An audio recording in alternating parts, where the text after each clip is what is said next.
Nerds alert. All right, episode 2, Nerds Alert. We're going to discuss, let's see, maybe some early movies and what kicked off this whole revolution of superhero movies, and maybe some what we remember being the first superhero movies. I'm here with Peter Lim. Welcome, hey Peter. guys. After a long day for you and the start of my day, we got different energies going on. It is. Even if it looks like you can't really tell. Yeah. But yeah, it's definitely a different energy.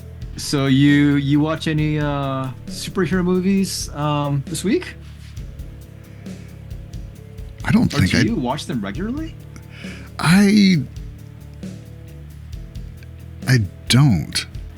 I don't know. You have that when you have time and you can be looking at a screen full of movies that you love, and you're just like, yeah. Well, I know that entire movie. I know that entire movie, and you just sit there and don't watch them. You know what I actually do? What I'll do is I'll turn on like Avengers Endgame or something, and then just like fall asleep to that. Oh wow! Right So on. I don't like sit and watch it. Yeah. But I've probably like gone through Avengers Endgame like 100 times just in my sleep.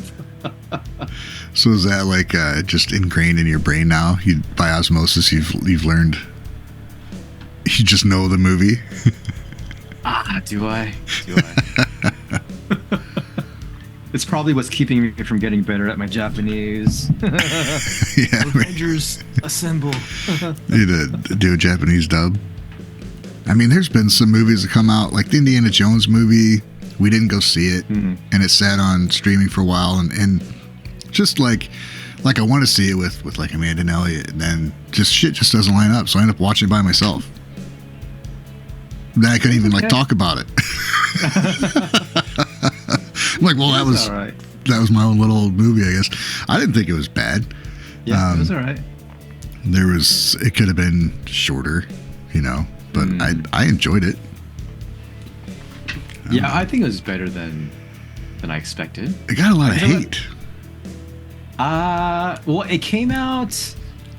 I remember it came out somewhere around the Barbenheimer phenomenon. Oh yeah. What? So, what's your first superhero movie? Like, what was the first movie you saw? I think it's got to be Superman. Okay. Because that came out, and I don't even know if it was the first one, because the first one came out, that was a 78. 78. So I'd have been like 1. So, and then... I would have been 2. Right. So back in those days, you couldn't... I mean, it took a while for it to come out on video. And then, you'd have to go rent it and watch it. And I don't think we rented it and watched it. I think I probably saw Superman 2. Because I don't know when Superman 1 was like on TV. Got it. Because I would have caught it just on TV or something, Yeah. So it might have been Superman 2. But I know I saw Superman 1 early on. But you know what? I think the first superhero stuff I watched was probably the Batman 69 series, because it was in syndication. Right. And I think I remember watching that at my great-grandma's house when it was available. It may have been Batman from 69 and like Kung Fu Theater. Oh my god. It's like what I consumed a lot of whenever I was like at my great-grandma's, and she had cable. And I would... The best. I was just Kung Fu Theater. And, oh my god, so good. So maybe that was the first superhero stuff I watched, so to speak. Yeah. So probably Batman 89 and Superman, the original Superman movies. Yeah. Well, back in the day, I mean, my dad was doing 69. Pretty well. It's funny. My dad says when he moved to America from Korea, he says, I didn't bring anything with me but my balls. And I was like, thank you. Nothing. Just like, he just had this dream, right? But by the time that I was born, I mean, he had worked his ass off so hard that we were doing fairly well. Yeah. And then, you know, once I got into like 4, 5, 6 years old, he had earned enough money to like fly all of his relatives over, all of my mother's relatives over. Wow. But that's kind of the long-winded way to say we had cable. Okay. And so, yeah, I mean, you know, Star Wars on cable, watching that, Superman on cable, all of that. So it was maybe like, I don't know how many years after. If it came out in 78, I guess maybe like in 1980. Mm-hmm. I don't know how long it take, like what the gap was between the movie and then going to cable. But yeah, I don't know. Oh man, to this day, I mean, don't get me wrong, like Henry Cavill did a great job as Superman, but for me, it will always be Christopher Reeves. Yeah. Like, I just thought, dude, this guy is so good looking, so charming, just smooth, like yeah. He had this really calm demeanor. You know, he was never aggressive. Well, except when like he got exposed to that wonky kryptonite that like got him all. I don't know. It got him all like, you know, 5 o'clock shadow, and he was like flicking the peanuts. This is Superman 3 with Richard Pryor. That's a pretty wild one. That was insane. I haven't seen that for a long time, man. It was like iconic movie. The next one was kind of like, oh, all right, and then the third one's like, what in the world is going on? I saw Superman 4 in the theater. That was something different. Man, I don't think I even remember that. Which was the turning back time by flying around the world backwards? Was that 3 That was the first one. That was the first one? Yeah. Holy shit. Yeah, that was with Gene Hackman. His whole plan to like put a missile into the California fault, the San Andreas fault. Yeah. So like, I don't know. I forget the whole thing. But yeah, that was the first one. I might have to watch those. It's been a long time. I thought that was like in one of the sequels. Oh no. Man. Yeah. All right. So yeah, the first one, I just yeah. Even like when I was a kid, I remember like, you've got me. Oh, I've got you. You've got me. Who's got you? Like, remember that you know, that Lois Lane Superman little thing. Yeah. Yeah. So that. Right. Okay, so I mean, the fact that we're like a year apart definitely has us on pretty similar trajectories. Right. Yeah. Yeah. So did you? Because you were always into the comic books, right? And then drawing. Yeah. With movies, did you feel that way at all? Or when did you really feel like, oh, I'm really getting into like superhero movies? Well, because there wasn't a lot of them. I mean, there was Superman, and then there's some kind of like really bad ones out. But then when I started getting into comics, it was, I think I said last time, it was like right before Batman 89 came out. So I was probably, You're in elementary. I mean, I was only, 12 when that came out. So like right at junior high. So right at elementary school is when I started getting like really into comics. There'd always been comics around, but then I started kind of like looking for Batman comics then. So into it, and then that movie came out. So, and that movie, I mean, it just changed everything as far as what was possible. Because the only thing that was really popular about Batman then was the comics and Batman 69. Like that was still in syndication. So goofball antics and silly kind of stuff. And then that movie comes out and it's like, whoa. But you know, with the Incredible Hulk, I remember as a kid, they would have these specials with like guest superheroes. Yeah. So they had the guest Thor, they had like guest Daredevil, like in one of the things. and I was always disappointed because they always made them look completely different from what they actually look like in the comics. Yeah, it was real hard to get the because they're still like making everything out of cloth, so actors could move. I guess. So it looks like 74 to 77 there was Spidey Super Stories live action. Then 77 there was The Amazing Spider-Man. That was what it is. I think that's what that must have been it. Yeah. The actor was Nicholas something. Nicholas Hammond. He was one of the kids in Sound of Music. Really? Yeah. Here's a question. Which was your favorite Batman movie that wasn't Nolan? So out of Batman, Batman Returns, Batman Forever, Batman and Robin. Out of the we talked a little bit about this. The original, the 89 Batman one is. I keep saying the 89 Batman like that's what it's called, but like the first Batman. First Tim Burton Batman with Michael Keaton, yeah. And because even to me, like that's the first one for most people. For me, like the 69 series had a Batman movie, so I'm like, okay, there's that was the first movie, which I loved because it was so ridiculous. And I never saw the whole thing. I never saw that whole thing. Yeah, it's ridiculous, but I still love it. But I used to have posters of the Batman movie, the 89. I had Batman. I had Joker sitting in a lawn chair. Like me too. You had that one? I had Batman standing next to the Batmobile. I had the Batmobile. I think I had at least 5 or 6 Batman t-shirts. Yeah. At least 5 or 6 of them. There was one in particular. I prefer I could like search for it online, but there was one, the way that it was drawn, I absolutely loved. And it was that image of Batman that I based like all of my other Batman on, my drawings of him. Like his face. Right. Like, this is what I have in my mind when I draw Batman. Yeah, that's how I am with the Jim Aparo Batman. Like we were talking last time. Like that's what I draw every time. And I do. Where's my notebook? I have to find a random one because I do them all the time, and it's this. Oh yeah. That kind of Batman is. Yeah. What I think of,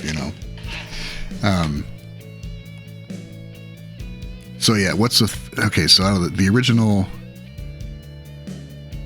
Well, for you, it's just Batman. It's Michael Keaton and Jack Nicholson. Yeah. And then for me, it's Michelle Pfeiffer. Forget about Batman. Just give me some more Catwoman. Just give me some more Catwoman. She was amazing, man. Dude, I think part of it thing is just her eyes in that costume. That heavy mascara. Yeah. With her icy blue eyes, it's just like, God damn. Yeah. The rest of the costume was all right too, but Yeah. I mean, when you're in junior high, that thing pops up on the screen. What can you do? Sit there for a while. You guys go ahead. Don't worry about me. You're not gonna. I'm just tired. I just just sit here in a seated position for a while. Can you hand me that popcorn? No, and but it was so disappointing when it went from Michael Keaton, and then you had Batman Forever. Yeah. And then that one, that was with Val Kilmer. That was Val Kilmer, Nicole Kidman, Jim Carrey. Yeah, and I don't think Val Kilmer did a bad job. I think he was in a bad movie. Like that movie is at least entertaining.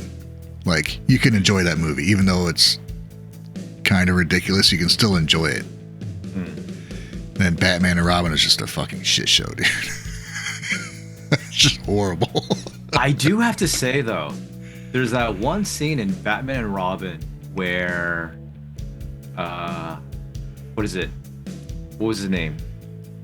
O'Connell? No, O'Donnell. Oh, O'Donnell, yeah. Where he's like doing his laundry and doing these like unnecessary like with the sock things. Hangs up his socks on the clothesline. Wow. Like, and then when Alfred like comes out of the corridor, and then he like swings and flips down. I thought that was pretty cool. Yeah. I was like, oh, that's not bad. But then he's like 27 years old. It's like, what? Would he really be adopted by a millionaire? What the fuck is going on here? He's his ward or whatever the hell. Yeah. There was. So it was unfortunate. Yeah. It could have been good. It's just so weird. But it's so dated. Like, that's the thing. It's like the 89, like the original one. Tim Burton put it in a place to where the time didn't make sense, because there's cars from like the early 70s cars, but there's technology. Then you get the architecture was like very gothic, very like, yeah. So you couldn't ever place when it was. It seemed like it was the 40s and the 80s and the future. So then like the other ones come out and you're like, oh, this is from 1993, whatever the fuck year it was. Like, the neon and the Batmobile, like, all that neon, like that sort of skeletal structure. Yeah. It was so gaudy and so bright. And that was like Joel Schumacher. That was just like him, like making a party. I think that is where Tim Burton was allowed to do what he wanted. And then Schumacher came along and they're like, we need to make money with toys. And Warner Brothers got in like, no, we need toys. So make another Batmobile, make it more like we can make it a toy. And it was tied in with McDonald's toys and shit like that. So a lot of stuff you wanted to do was just kicked to the side. So Warner Brothers has been fucking up their own movies for a long time. Because they had freaking money in the bank with Burton, and then they're like, well, Batman Returns, I think it made less in the box office. It did. Yeah. Because it was darker, the tone, it was a little bit too sexy and like a little bit almost too like. That's a weird movie, dude. It's a fucking weird movie. Penguin's, he's a horny little freak. Yeah, he's a little horny horror character. Yeah. He's like biting off noses and shit, eating raw fish. It's like, what the fuck is going on? I remember that freaked me out as a kid, dude. Yeah, he was scary as hell, man. But it's like, I can watch the movie now, and I think I saw it maybe last year sometime. Yeah. And I was just like, oh, it's just so good. Yeah. Like, there's something just so poetic about the way that it's written and the way that it plays out. I really liked it. You mentioned I'm gonna have to watch it back and kind of pay attention more to the dialogue and the story, because when I first think about it, I think of giant penguins like walking him and his after he dies, and then like the rockets and there's so many ridiculous things that distract me that I do love. But so yeah, that's his aesthetic, right? Yeah, that's Tim Burton. Yeah, and to have the next story, Michael Keaton's like, no, I'm not doing it. Walks away. Yeah. Damn, man. And then I don't know why it went from Val Kilmer to George Clooney, like just like that, right? I don't know if it was just a reception or maybe he didn't like where the next one was going. Let me see if I can find anything here. Okay, let me see. Right here. Val Kilmer left the Batman franchise after playing the title character in one movie because he didn't find the character fun or special. He also felt that fans paid more attention to Batman's flashy lifestyle rather than the actor's performance. Kilmer's decision to leave the role was also influenced by a scheduling conflict with the 1997 film The Saint.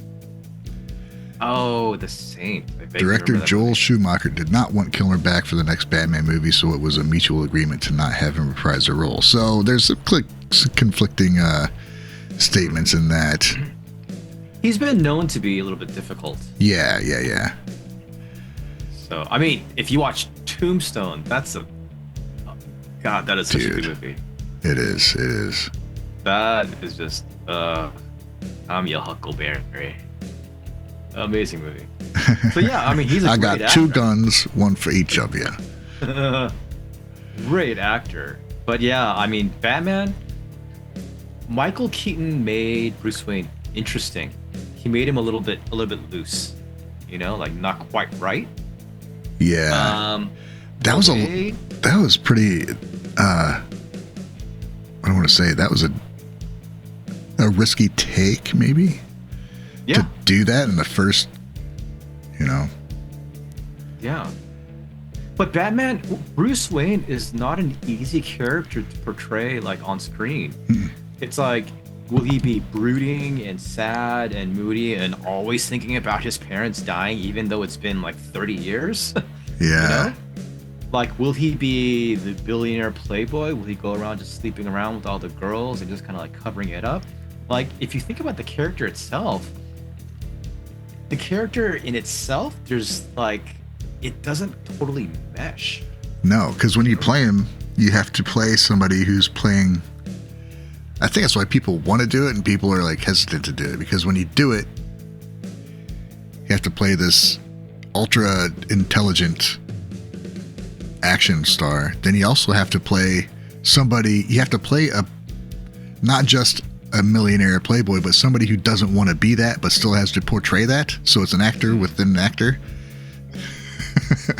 So, like in the Nolan's ones where he's like going out to eat and just buying restaurants and shit and just being all aloof and stuff, just acting like it. So he can keep doing what it's just, I can see how it'd be fun to do. I did find another, this is a quote from Schumacher, said Kilmer, he wanted to do Island of Dr. Moreau because Marlon Brando is going to be in it, so he dropped us at the 11th hour. That's right. He did do that one. Yeah, which is a fucking... I didn't watch it. I remember it. Fucking weird, dude. It. Marlon Brando was kind of... He got nuts at the end. He got weird. Yeah. Like a lot of people do. Yeah, actors are... Towards the end of their lives. I think actors are all fucked up. Yeah. But, so yeah, yeah, Bruce Wayne. So yeah, Michael Keaton getting cast was like every time somebody's cast, it met with backlash. Even then, I remember it. He's a comedian. He does comedies. He can't be Batman. And I was like, fucker did Beetlejuice. I mean, he can do more than just be a funny dad. He can be creepy as hell. I think I'm more open now, but I do tend to be very literal with how I want to see certain things translated. Yeah. And probably the biggest thing I didn't like about Michael Keaton was the fact that he had curly hair. Right? That doesn't fit the character at all. And I was like, wait a second, isn't Batman like 6'2", like 210 pounds? I mean, this massive guy. Yeah. Just, he's got this suave, slick back hair and here's this little thing. So I used to have all these comics with like all the comic characters and like just all their stats, like, bio everything. And, I told you, like, I was Spider-Man. So it was like, I was like, I want to be 5'10". I want to be 165 pounds. I want to have like this brown hair with like this widow's peak and spectacles. Like, I was like, this is my goal. Right. Man. But yeah, so Michael Keaton, even though he didn't look the part, I mean, the way he didn't even play Batman as he was portrayed previously. He definitely gave him an edge. Yeah, so what was going on? When was I'm trying to think what was going on in the comics in '89. Because like I said, that's when I was reading them. And like I brought up the one comic, the comics were they were dark. Well, they started to get dark around in the late 70s, maybe mid 70s. The Killing Joke? Yeah, so The Dark Knight Returns and Killing Joke had already been out. Yeah. Or right around that time. There was like a bunch of shit going on. Because I think Dark Knight Returns is out, but I didn't know about it yet until after the movie. But it was out before that. Wait, you mean Batman? Yeah, it was out before Batman. The Dark Knight Returns, the graphic novel. Yeah, Dark Knight was up before that. Okay. But I think Killing Joke was like that year or the previous year, no? I think it was that year. which is nuts to think about all that stuff hitting at one time. Because it's all like one thing for me. Like Batman comes out, and then all of a sudden we had all this stuff to look at. Like, oh shit! Like that's when I first even kind of learned about the graphic novel side of comics. Was like, then what's the Dark Knight Returns? What's this? And then Batman, he had an armored costume, which I was like, this is bullshit. He's supposed to be big and strong. It's not fake muscles. Like I hated it. I hated it, dude. And then I saw it, and I'm like, okay, this is pretty cool. Then it allowed me to like read the Dark Knight Returns, be like, well, this is different, but it's still really neat. And I mentioned, I think Killing Joke was the year before, 88. It was 88. Wow, man. Yeah. So I wonder, like the big comic dorks that were into that stuff when the Batman movie came out, how they took it, because that would have been even probably more difficult to take. I don't know. But then I got this, which I think I mentioned, but I didn't have it to show. Yeah. This came out in 89, so probably in concordance with the movie. I think I actually had the adaptation for the movie, a comic. Dude, I need to get that. I can't believe I haven't bought that already. Because that has story elements that weren't in the film. Because that was done before the movie was done, so the original script is like in that series, and there's some really cool shit in there. And yeah, this shit's not cheap now. I think I have it somewhere. Well, whatever, just send it to me, and that'd be great. Sure, let me just fly on over.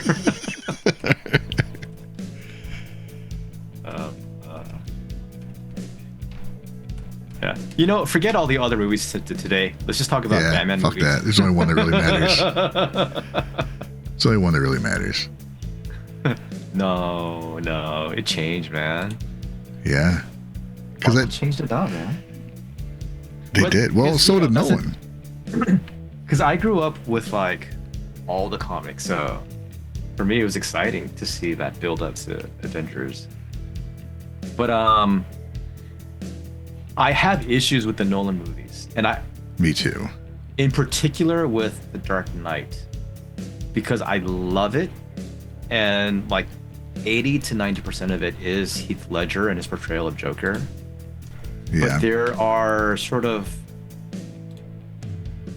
things that Chris Nolan is like the best at, and things he's not very good at. And I don't think he's good at action scenes, like actual fighting action scenes. If you watch like The Dark Knight, and if you watch Batman fighting, there's this very like, you see all of it. You see how it's all choreographed. And it didn't hit me like when I watched it the first maybe 5 times. Yeah. But maybe like the 6th time, you know how the Joker just kind of pop. No. It's when the Joker comes into that whole party, that fundraising party. Yeah. And then Batman all of a sudden goes like, I don't know. I forgot what he says. What does he say? He just sort of pops up. He's like, I'm right here, or how about this, or how about me, or something, right? One of those little things. Nobody else in that entire room saw him, and then he just all of a sudden blurts out like, "Hey." It's just what he does. I mean, yeah, it is something Batman does, but it's like, it was such a glaring like, where did he come from exactly for him to be able to sort of pop it and say that? And Chris Nolan does, like, Chris Nolan wants to capture like that moment. He kind of forgoes some logic at times for the sake of like surprise or wonder or whatever. Yeah. Ugh. So this scene makes me so uncomfortable. Yeah. Where she's like turning away and he's like making her like look. Oh, they're so good. That makes me so like upset and uncomfortable watching that. Yeah. So in that entire room, in that huge entire room, right? Right. Where exactly does Batman crawl from, or like? Well, let's find out. Find you. A little fighting you, right? I like that. You're gonna love me. Where did he come from? Dude, you're so fucking right, dude. I didn't notice that. It works when you watch it the first time. Again, like that element of surprise, that moment where he pops up, you're like, whoa. But then when you think, it's like, yeah, you're right. The first time, you're like, fuck yeah, Batman's here. But watching it there, because you clued me into it, now I'm like, okay, yeah. So there's a circle of people. Yeah. Enough room for a camera to go around, apparently. And then he's like standing. Was he standing there for a second, like waiting for him to turn around and, you're gonna love me. Nobody's like, oh shit, Batman's here. They just let him. Yeah. He's gonna do his thing. Let's just wait and see what happens. He's like slowly walks over. Be quiet. I'm gonna sneak up on him. Just don't say anything. have you watched those Peter Holmes like Batman on YouTube? I haven't. I see him pop up all the time. I haven't watched it yet. Oh my god! It's the way he talks like this. I'm Batman. That's right. It just. Oh, you're gonna love me. Yeah. Hilarious. That's what it was. Like when you first he'll fight you. I like that. Yeah, you're gonna love me. And then I think the scene that I have the biggest issue with, I was really annoyed by, even from the first time I saw it, was that whole barge scene when they're all like on that boat. Yeah. And there's that whole like, who's gonna choose and are you gonna press the button? There's something about the way that dynamic, it just felt like, I know like Nolan was trying to like give this sense of like moral story, and to show like, oh, even though they're prisoners and like they're criminals, they actually still have some sense of good in them. And it's a little heavy-handed. I think what I realized from Nolan's movies is there are parts that are super rewatchable. I will watch that movie, and every time I will skip through everything and watch Heath Ledger. I'll watch all his scenes, and the rest, yeah, it's honestly kind of like, because like that boat scene, I'm like, okay, yeah, whatever, blah. Don't need to watch it. You're right. Right. Now the Batman 89, I've seen that one so many times. I will watch every part of that movie, the whole thing. I don't do that with the Nolan movies. I can't remember the last time I saw Burton's Batman. I don't remember. Wow. Like, I've probably seen Batman Returns a few times, like, over the past few years. And I remember it was like randomly I was in Korea and I was like, oh yeah, Batman Returns. Downloaded it, ended up watching it. I was like, yeah. Pfeifer. But the first one, yeah, I don't know. There's something about it. Maybe it was just, what is it? I loved it when it came out. Again, I had the posters, I had all the t-shirts, the comic adaptation, like, the McDonald's, Batmobile, Barry stuff. Yeah. But when it comes to watching it, I don't know. From the way that you're saying it, I can't watch it that way. Yeah, that's interesting. Man. Yeah, I looked up on eBay that those comics, the original adaptations are going for like $15, so I'm going to get one or two. Yeah, totally. We'll see. What did you think of Dark Knight Rises? With Bane. It's like in the theater, it was entertaining, but I maybe watched it again once. Because it was such a departure from, I don't know, man. I do have issues with that one. It's like, because that story arc should have been like another set of movies. Him breaking his back shouldn't have been taken care of in like 20 minutes. But he worked out a lot. Yeah, dude. Oh my God, that's probably the aside of Bane and his stupid fucking reason for wearing a mask. Dude, just wear a mask. The dude is a wrestler who is a genius. There's your premise. And he wore a mask.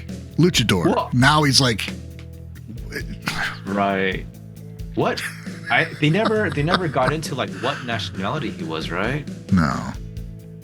Yeah. He just looked like this and had some weird accent that didn't really fit anywhere. What the fuck, dude? Yeah, I don't understand that.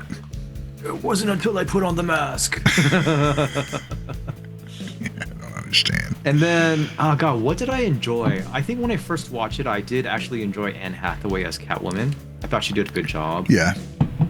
Like, I enjoyed the scene where like she was in the bar and then she was like pretending to scream in fear for her life and then went back to normal. And again, the whole sort of cat and mouse, very good at sort of playing that role. Yeah. She fit very well into the outfit. She had these like very cool moments with Batman. Yeah, I think so too. But yeah, I don't know. I mean, the idea of him like taking over all his tanks and stuff and his vehicles and stuff. I'm like, oh, this is pretty wild. But so like within itself, it's okay. But if as a fan, it's like, dude, why did you have to change so much shit? Like, they always have to change so much shit. And sometimes it works. The first Batman one was none of the whole Jack Napier created this whole character that killed his parents and became the Joker. None of that's right. It's completely wrong. Doesn't fit with anything. Right. Joe Chill. It's all Joe Chill. Yeah, and it pissed me off. But then I'm like, all right, I like it within this thing. This is cool. So I don't know.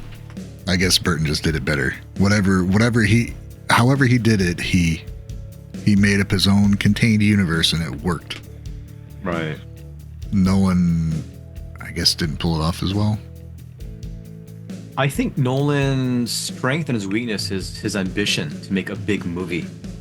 Yeah. I read somewhere at some point like each Batman movie represented a certain type. And I can't remember for the life of me what type of movie he wanted to make with The Dark Knight Rises. But he based the concept of the story on A Tale of Two Cities. And I think this concept of like the rich and the poor, the haves and the have-nots.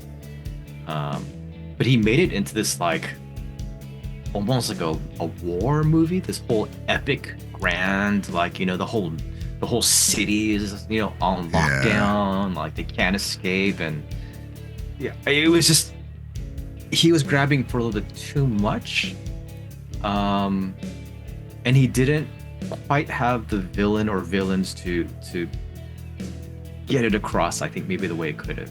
What blows me away with these people that make their movies, and I'm sure you've seen the documentaries, but I'm surprised any movie ever gets made with all the bullshit that goes on with movies, is they always see, here's a cool character, here's a great story. And then they always mix all these story elements together from different eras and different times. Like, well, it's a little bit Batman Year One, it's a little bit Dark Knight Returns. So you get this messy amalgam of all these elements. It's like, well, okay, I get that reference, but it has nothing to do with what the fuck's going on. Just take that story, that absolutely fantastic story, and make that story, and don't fuck with it. Make that story. But isn't that an artist's ego? Isn't that like a writer's ego? Is that they want, it's like with Joss Whedon, putting your imprint on the story, putting your spin on it, which is why, the Justice League turned out the way that it did, compared to like the Snyder cut. It's just, I think everybody is like, I don't want to have these like sloppy seconds. I don't want to just like, add a few little words here and there and be like, okay. So,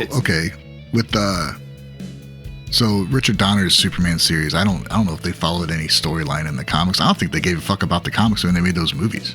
They're just making a Superman movie. Like I don't know if it did.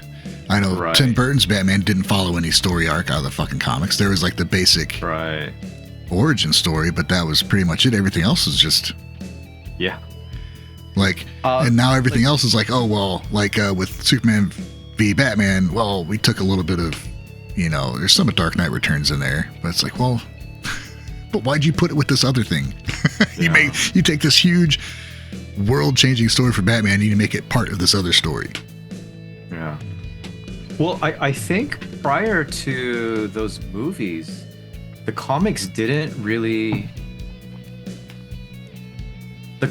have these epic stories that really came in for these characters. And then all of a sudden, like these become like blueprints of who these characters are. Whereas like prior, like, you know, 70s Batman, like, is there any epic storyline that you can recall that like changed the world? No. Here's what I think happened. Batman it came out in 89 and it put millions of people's eyes on comics that weren't looking at him before. So then the comic book companies got greedy and started making these big story arcs that would keep you buying the next one, buying the next one, buying the next one. Like, oh, Batman Returns. We got Batman and Robin.